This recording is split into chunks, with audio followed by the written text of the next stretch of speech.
Paul Sham, University of Maryland, and the Middle East Institute. I wondered if you can point to any actual or potential political support for the direction you're going in. Because it seems in the Jewish community, other than the left merit, which is disintegrating, even in the mainstream liberal academia, I think these attitudes are far too radical. Conversely, I think most of the Arab leadership sees it as far too moderate. So could you talk? Yeah, I would say that in addition to the political parties you talked about, there is a whole community of non-profit organizations. The non-profit organizations include some Arab/Jewish organization like ACRI, the Association for Civil Rights in Israel.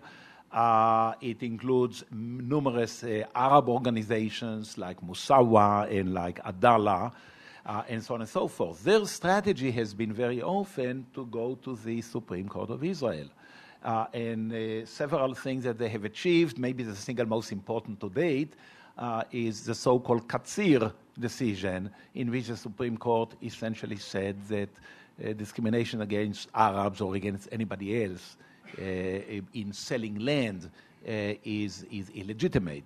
I think the Supreme Court have passed other kind of decisions of that nature. So the similarity, I would say, between the strategy that these people take to the strategy of maybe the 30s and the 40s of NAACP is quite interesting. The Supreme Court represents the type of values that I think have been very dominant in America for many years, and as you know, politically were very, very difficult to implement. But generally speaking, I agree with you that this is an uphill battle, and here there is, maybe if I can comment on it, a very strong relationship between an ability to solve the outside or the external Palestinian issue and the internal. I don't think they are conditioned on each other, but I think they can potentially reinforce each other.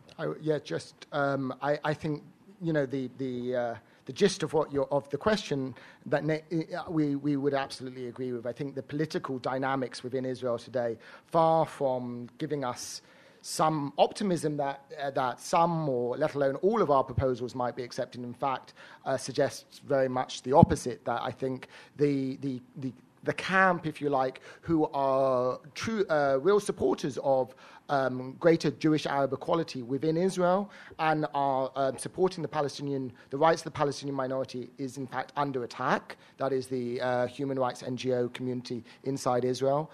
That is certainly within the formal political system, within the within the parliament, what was once the Zionist left, which was once the dominant camp within Israel, is now weak to the verge of obsolescence.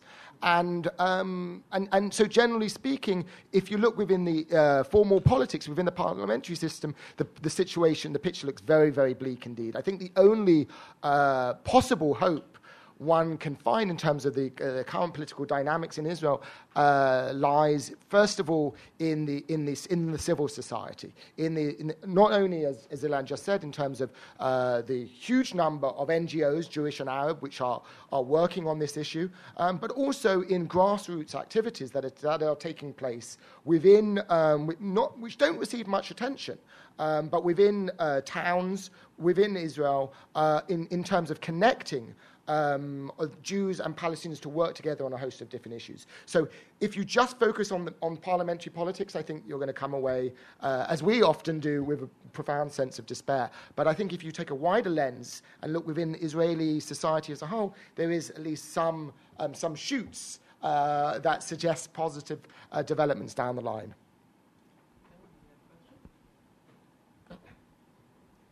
If you were to make progress with the reforms that you advocate to better manage, maybe move toward a solution of the internal problems, and if there were not a comparable progress between Israelis and Palestinians in the occupied territories, would this change toward a more equitable and fair system inside Israel recommend itself to the Palestinians as a formula for more of a confederation or something resembling a more binational solution to the current impasse?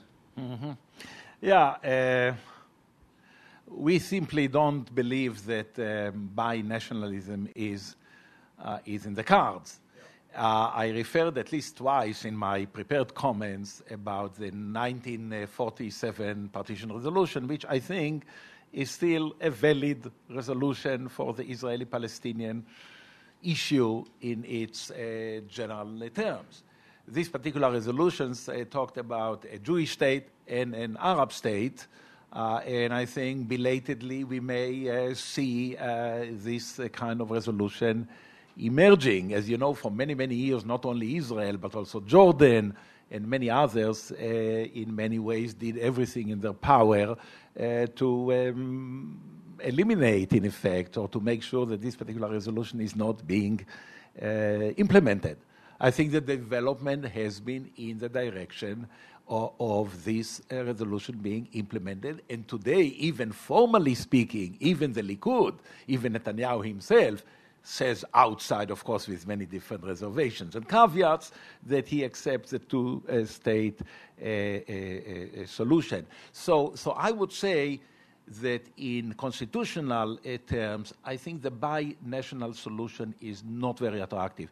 You also have very few, if any, examples anywhere in the world that binationalism works. The only place that I think that is somewhat close to it is maybe Belgium, and I think Belgium probably could have gone off the deep end many, many years ago, but for Brussels being so impossible to resolve the division and all of that. Bottom line, we think that constitutionally speaking, the recognition of the Palestinian minority as an official minority recognized by the states, negotiating with the states, and getting protections from the state is probably the way to go.